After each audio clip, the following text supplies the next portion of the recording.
What's up, guys? It's Coach Dibz, IFBB Pro. I'm this week's guest at the Connected Mindset Live. Hello, everybody. I'm Tomchick.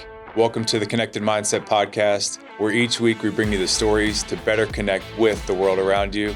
Let's dive into this week's podcast. Domenick, welcome to the show. How you doing? Doing well. One of the ways I like to start the show to help the audience better connect to you is what mission are you on? What are you hoping each person listening in today walks away with? So my mission ultimately is to help as many men as I can, and women too, become the absolute best version of themselves and kind of get rid of the social, anxieties and things that society puts on people. Like, you have to live life this way. You have to do that. You can only make this amount of money. You can only do this. And, we live by these crazy standards that society lives us. But, when you're an exceptional person, you got to be an exception. So I help people become that exception. Absolutely. What got you to the point of wanting to help others do that? Did you have to go through some type of journey to come to those realizations? What did that look like? When I was 18 years old, I was basically homeless. I'm that typical story of guy who, lived in basements and out of his car, and then joined the military, used the military as a stepping stool. And I didn't want to be like everybody else. And I saw basically all my friends, they were going to college and they were like doing everything they were supposed to be doing. But I just knew I didn't want to just do what everybody else was doing. Yeah. So I started building my foundation at a very young age, and I made it to where I am now. Excellent, man. Love to hear it and appreciate your service in the military. So in that transition of, getting out of high school, getting into the military, did you have people along the way that showed you what an exception looked like, or did you have to kind of prove and show yourself what that exception looked like? And then, maybe people that were the exception as well were attracted to somebody like yourself. I think I watched a lot of movies when I was younger. I loved Rocky. I loved that underdog story, the Karate Kid. I love those, just that guy who was not supposed to win coming back to just becoming the champ. Yeah. So, I grew up at a time, kind of older, not that old, but I'm old. A little older, where, we didn't have YouTube, and we didn't have people like Tim Grover or Jordan Peterson, all that. We just kind of had movies we liked and wanted to be that badass. Yeah. Finding inspiration through unconventional outlets, I think, is critically important. How'd you get into the fitness world? What was the process there? Obviously, in the military, they put you through certain types of fitness like they did in professional sports. But what kind of sparked your interest for the fitness world and helping others? So it's funny you say, because I asked that, what got you into bodybuilding? And I was a search and rescue swimmer in the Navy. I did that for about 6 years, and Navy basically said, hey, you're going to be, get orders to Hawaii, and you're going to do this desk job now. And I was like, wait a minute, no, I like doing this, swimming and, being this badass type stuff. And they're like, no, this is what you got orders to do. And, those are my orders. So I was watching Pumping Iron, and I was looking at those guys man, those guys are jacked. And I'm like, I'm tired of, being skinny. I was like, let me try this weightlifting thing out and become a bodybuilder. So I went to Hawaii. I went to Pearl City, Aiea, and met this old Japanese guy named Mike Kawasaki. He showed me his guys, and he's just like, I'm like, you can make me look like that? He's like, yeah. I said, okay, let's do it. I stayed committed to him for 15 years, and he brought me to a novice. No, the moment I hit that stage, I just knew this is what I wanted to do. And I just dedicated basically 15 years to the Kawasaki way, which is our system. And, that's what led me to where I am now. What does the Kawasaki way entail? What obviously attracted to you to, want to be like the people you saw in that show or in that event? But what was his way that kind of pulled you in to stay for 15 years? See, that's a long time to be in one system. So Mike and I are, Mike is his name, is my coach, right? And him and I are best friends, but complete opposites. He's very quiet, very introverted, very samurai. As you can tell, I'm very loud and extroverted, right? I don't think he'd ever be here doing a podcast, but I'll do it. What brought us really close together is both of our mindsets. We're both very intense individuals. Mm-hmm. So every time he bought a training session, I would bring the intensity. So he knew I would bring it, so I expected him to bring it. And he loved bringing the pain. I lived in the pain. So I love living in the pain. So what really brought us close is that I adopted a system of the very high intensity, very painful workouts, the strict dieting. I love the strict dieting, and you got to, how much more strict can we get? How much tougher can we make this? How much harder can we make this? And that's what really brought our relationship so close together, is that we both have this very disciplined mindset. He was a wrestler, I was a wrestler here. And I think that's kind of the path. Like wrestlers usually go like UFC fighting, others go bodybuilding, and we went bodybuilding. Interesting. How much of the mindset did he train you on from the beginning, or was he just like, go work out and we'll figure out how we kind of do the dance together? I think I already had the mindset. You did? Yeah, I had the mindset growing up as a wrestler. I had it as using a lot of pain for fuel. Like, there's a great book. It's called Relentless. I highly recommend everyone reading that book. And it's another book called Winning, and they're both written by Tim Grover, and that's Michael Jordan's coach. Yeah. And in that book, they talk about having a dark side. You know, every one of us has a dark side that refuses to be taught good. I believe that, right? And there's a lot of failure in the dark side. There's a lot of pain in that dark side. You know, growing up, living with a stepdad that told me I never amount to nothing, you know, living homeless for a couple months, all that darkness, I was like, I'm going to use that as fuel to become something. And I knew exactly what I was going to become. And I could tell you, that's what the biggest lesson I could tell people. You got to know exactly what you're going to be. You have to have a very clear image in your mind of being that person. And when you actually pursue it, you'll be amazed what comes towards you. Like, I can't describe. I met Mike by chance. I just knew I was going to be a bodybuilder. I said, I'm going to go be a bodybuilder. I know I'm going to do this. Met Mike, made me a bodybuilder. And I also met another guy about 3 years later. His name is David Camphy, and he's like my bigger brother. He's teaching me everything about business. So when you know what you're going to become, the right people will come into your life. I 100% believe that. Yeah, I'm a huge believer of that as well. And I think you end up manifesting that version of what you tell yourself over and over again. Some people call it manifestation. Some people call it, it just is what it is. And you brought it into your life. But I'm curious how you would help somebody who doesn't know what they want to become figure that out. Not knowing what you become, that's interesting. Like, if you're just kind of going through life, I think a lot of people are, and you just don't know what you want to be, you got to ask yourself, what are you passionate about? What is it, something that, you love? Or what is it that you want? Let's say maybe somebody doesn't have a passion. Maybe there's like, hey, I want $10,000, in my bank account. Well, what can you do to get $10,000? And you just set a specific time and goal of what it is that you want. If you don't want anything, if you don't want to win, then just stay a fucking loser. That's what I say. Just stay a loser. Fine. That's fine. Go work at McDonald's because I need a cheeseburger. Right. However, if you know what it is that you want, right, write it down specifically. Write it down. Think about it. Look at it 3-4 times a day. I do the 3-6-9. You ever hear of that? Huge fan of the 3-6-9 Tesla. 3 times in the morning, 6 times in the afternoon, 9 times at night. I always say it over and over and over again, right? Things just start happening. You don't know how it happens. It just fucking happen. Yeah. I want to talk a little bit about limits, because I'm sure the Kawasaki way, especially when you were first getting into it, you were reaching your limit continuously. Do you feel like our bodies and minds have limits? Or do you think it's all what we set on ourselves? I mean, I can repeat a bunch of fucking cool memes like, oh, the mind is the only limit. And I think everyone does have a limit at some point. And I think when you're setting a goal, if I say, oh, I'm going to be as rich as Elon Musk, right? No, the fuck I'm not. That's tomorrow, right? But what you got to do is find what it is that you want, and then you set small little goals to get there. If I just walked around saying, I'm going to be Mr. Olympia, I know I'm going to be Mr. Olympia, people are like, dude, hey, I ain't being no fucking Chris Bumstead, bro. But, set real goals. Like, hey, I'm going to do this contest. I'm going to do the best that I possibly can, give it 100%. And then from there, I'm going to learn where I made mistakes. Set the next goal.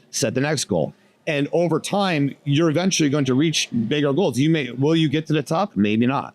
Maybe you will. But you will definitely be in a lot better place. See, one thing you can't do is compare somebody else's success to yours. And this is where people fuck up. They'll be like, oh, well, he made it this far. Where were you when you started? Where are you now? Have you progressed? Yes. Okay, cool. You're successful. Yeah, it's almost success is self-awareness, right? It's having that self-awareness that you hit on. And I think people measure success based off of something material, where like I got the bicep, or I ran the race this fast. But I've reconsidered my definition of success is just knowing myself and what I want enough to be able to go in that pursuit of what I set out to do. And I think that gives you clarity. I think that's a big thing in today's world with the internet and things, is a lot of people are just in a cluster and just have no clarity on where they're headed. So they're just bouncing off walls and not accomplishing. Well, I think social media has a lot to do with that. Yeah. they're modeling people that, you know, made themselves famous by putting themselves in credit card debt. You know, everybody has a cool card, everybody has this and everybody has that. However, on the contrary, I will say that should make you angry that you're not living that life. Yeah. And I had that realization a few years ago. I looked at it and I was like, why don't I have a pool car? Why don't I have the hot girlfriend? Why am I not on a yacht? Right? They say don't compare yourself to other people, but how are you supposed to be better if you don't compare yourself to other people? Yeah. You know, I right now can go fly anywhere I want, first class, pay the ticket in a hotel, have a hot chick in a day, because I have said I want that lifestyle, and I worked and worked and worked to build that lifestyle. Most people, they don't want to do the work. Yeah. They just want to look at it and say, well, that's not for me. Well, then just, that's not for you then, man. If you want it, you can go achieve it. Hi, Derek Green here from Cooking with Greens, and you may have remember me from last season of MasterChef or some other things. About 8 years ago, we started our own online community of cooking. We've been cooking online for 8 years. We have developed a line of healthier alternative spice blends over those 8 years. And about a year ago, we opened up our shop in downtown Norfolk and Selden Marketplace. So you can come out at 208 East Main Street to our shop and experience our spice blends. You can taste everything. We have cookware, healthier alternative cookware. We also have some experiences. You can come and create your own spice blends. In addition, we also have cooking experiences. So come on down. You can catch us on all social media as Cooking with Greens, and our website is cookingwithgreensfamily.com. Come on out, be a part of the family. We'll see you here. So wrestling, military, the Kawasaki way. Mm-hmm. Do you feel like they have all brought together the person you are today, or do you think one of those was more impactful? I think they brought out the person that I am. Yeah, brought out. Yeah, You know, that's the way to look at it. You know, I always say every night before I go to bed that I am the embodiment of the Kawasaki way. I'm the example of following that system, following the disciplines, the grind, the honor, the respect of all those things. But I'm still who I am. Yeah. You know, I will never be, as much as I love my coach, I will never be that quiet introvert. I will always be that guy that's loud, helping people, but that's who I am. And to get what you want, that's what you need to be, and who you are. Yeah. Yeah, more of who you are. So if somebody is feeling lost and they are interested in the Kawasaki way, what's the entry point? And then if you could tell the audience a little bit more about what it actually is that they would be doing. You can DM me on Instagram at Dibz_IFBB Pro for an inquiry and consultation.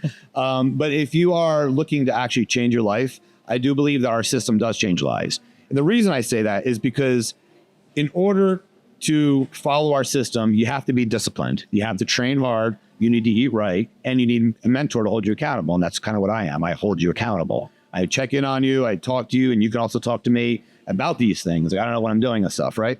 Now, I believe how you do anything is how you do everything. I genuinely believe that. So let's say right now you don't show up on time. You're always late, and you always half-ass. Well, when you sign up with me, I don't allow that. So I will discipline you, or you can just quit and be a loser.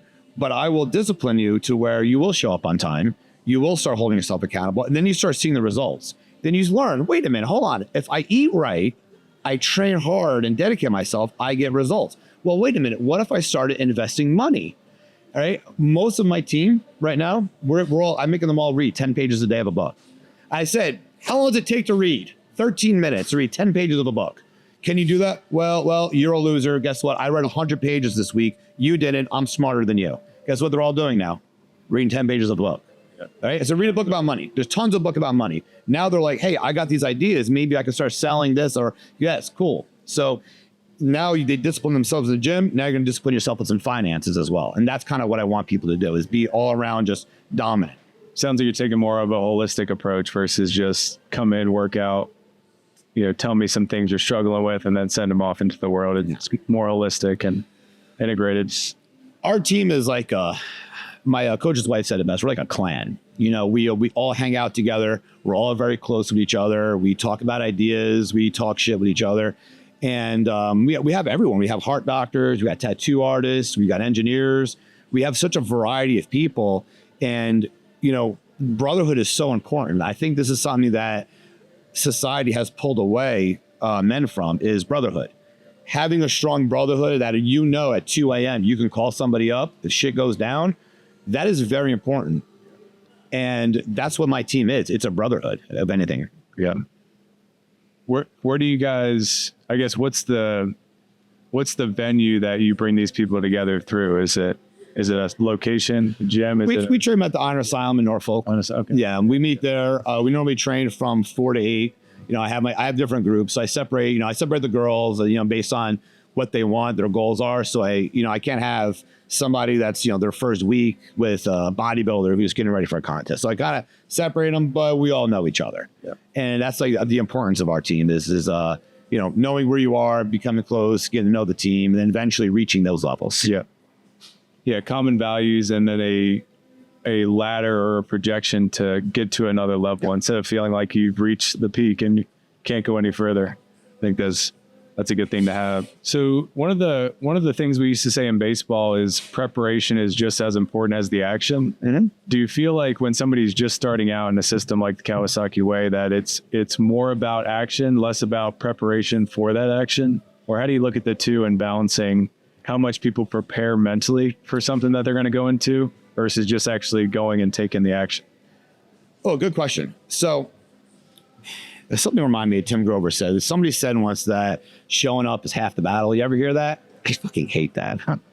I hate that so much. Can you imagine having the mentality of, all right, I showed up, that's half of it. When you got guys like me and my team, we don't even consider showing up part of the fight, right? That's our mentality. So preparation is just as important as the action. They're both equally important, right? There is no, preparation's a little more important as the action. You need to prepare your meals, you need to prepare your mind, you need to prepare everything, and you have to give 100% in the action, right? That's what separates the goods from the great, right? Everything is equally important. And guess what? We all take it personal. We fuck up, we're extremely, extremely hard on ourselves. I missed a workout session, I think last week with one of my guys.